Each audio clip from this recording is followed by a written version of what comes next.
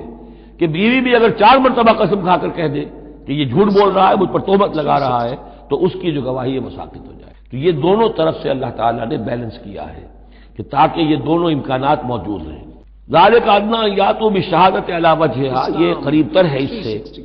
مناسب تر ہے کہ لوگ گواہی جو ہے وہ صحیح شکل میں پیش کریں، اور یخافوا ان ترد ایمان بعد ایمانہم، کہ انہیں یہ خوف رہے کہ قسمیں جو ہے لوٹا دی جائیں گی، الٹی کر دی جائیں گی ان کی قسموں کے بعد۔ واتقوا اللہ واسمعوا، اور ڈرتے رہو اور سن رکھو، واللہ لا یہدی القوم الفاسقین، اللہ ایسے فاسقوں کو ہدایت نہیں دیتا۔ آیت نمبر 109 يوم يجمع الله الرسل فيقول ماذا أجبتم قالوا لا علم لنا إنك أنت علام الغيوب۔ ترجمہ،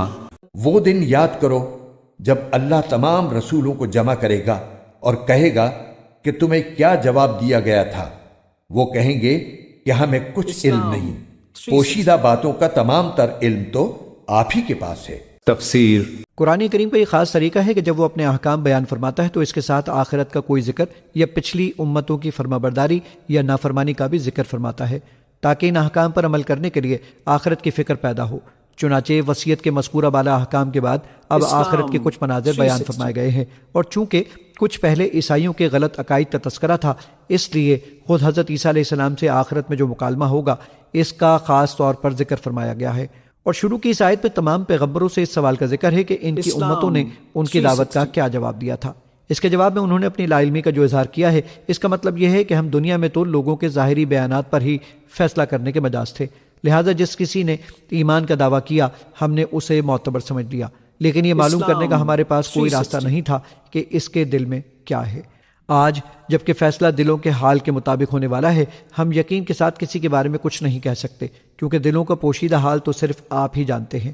البتہ جب لوگوں کے ظاہری رد عمل ہی کے بارے میں انبیاء کرام سے گواہی لی جائے گی تو وہ ان کے ظاہری اعمال کی گواہی دیں گے، جس کا ذکر سورہ نساء آیت 41 اور سورہ نحل آیت 89 وغیرہ میں آیا ہے۔